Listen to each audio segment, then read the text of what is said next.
Hello दोस्तों, संख्या पद्धति यानी नंबर सिस्टम्स के इस वीडियो में आपका स्वागत है। इस सत्र में हम विभिन्न प्रकार की संख्याओं के बारे में चर्चा करेंगे और परिमेय संख्याओं यानी रैशनल नंबर्स और अपरिमेय संख्याओं यानी इररैशनल नंबर्स के बारे में सीखेंगे। हम अपनी पिछली कक्षाओं में संख्याओं और उनके प्रकार के बारे में अध्ययन कर चुके हैं। थोड़ा और समय लेकर एक बार फिर से उन्हें दोहरा लेते हैं। शुरू करते हैं प्राकृतिक संख्याएं यानी नेचुरल नंबर से।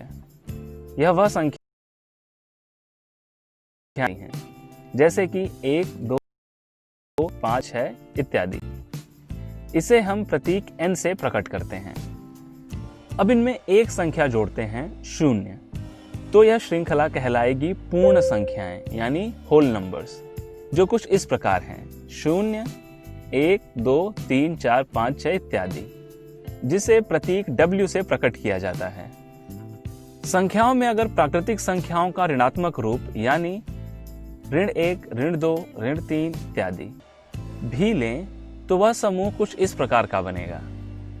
इन्हें हम पूर्णांक यानी इंटीजर्स कहते हैं और प्रतीक Z से प्रकट करते हैं।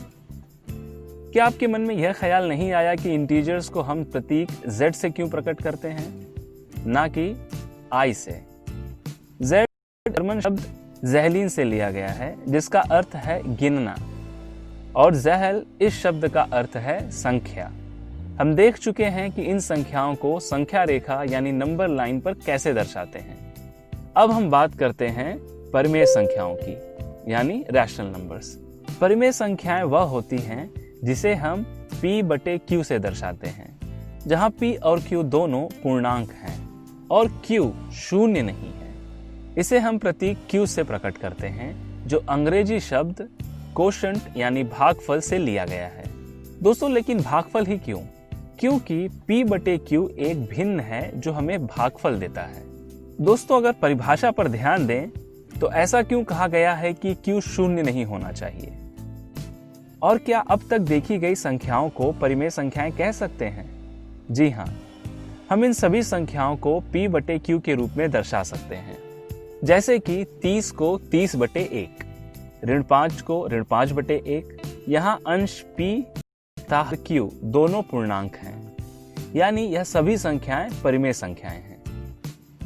दोस्तों, क्या आप बता सकते हैं कि यह सभी भिन्न 3/2, 24/16, 15/10, 30/20 संख्या रेखा पर कहाँ स्थित हैं? यह सभी तुल्य भिन्न हैं और इनका मान 3/2 ही है, जो संख्या रेखा पर यहां स्थित होंगी।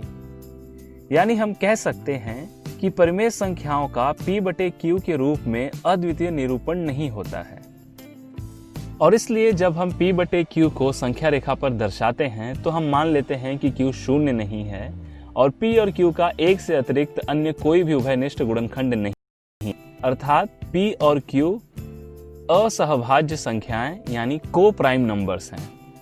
क्या इनके अलावा कोई और भी संख्याएं बची हैं? क्या ऐसी भी संख्याएं हैं जिन्हें हम परिमेय संख्याओं के रूप में नहीं दर्शा सकते?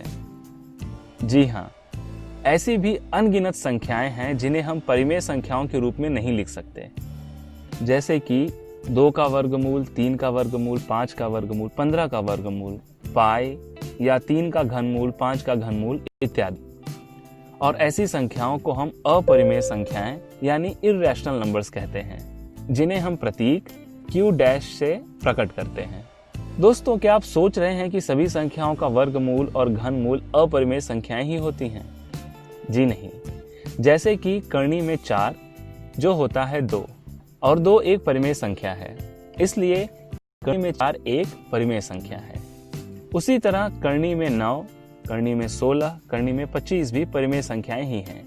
और अब घनमूल की बात करें तो 8 का घनमूल होता है 2, जो एक परिमेय संख्या है, इसलिए 8 का घनमूल एक परिमेय संख्या है। उसी तरह 27 का घनमूल, 64 का घनमूल, 125 का घनमूल भी परिमेय संख्याएं ही हैं। जो संख्याएं पूर्ण वर्गमूल यानी परफेक्ट स्क्वायर रूट्स या पूर्ण घनमूल यानी परफेक्ट क्यूब रूट्स होती हैं, वह संख्याएं परिमेय संख्याएं कहलाती हैं। और जिन संख्याओं का उचित या पूर्ण वर्गमूल, घनमूल इत्यादि नहीं होता है, उन्हें हम अपरिमेय कहते हैं। अपरिमेय संख्याओं का पता सबसे पहले ग्रीस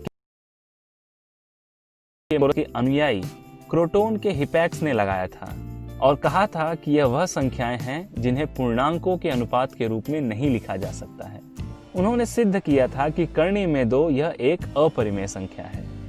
इसके बाद साइरिन के थियोडोरस ने सिद्ध किया कि कर्णी में 3, 5, 6, 7, 10, 11, 12, 13, 14, 15 और 17 सभी अपरिमेय संख्याएं हैं।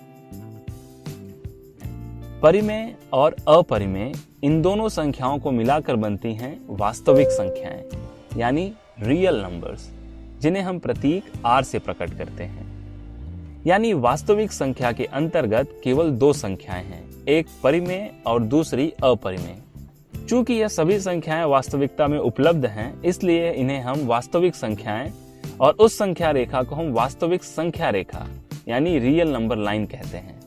इस वीडियो में बस इतना ही। इस सत्र में हमने विभिन्न प्रकार की संख्याओं के बारे में चर्चा की और परिमेय संख्याओं यानी रैशनल नंबर्स और अपरिमेय संख्याओं यानी इररैशनल नंबर्स के बारे में सीखा। अब मिलते हैं अगले वीडियो में। धन्यवाद।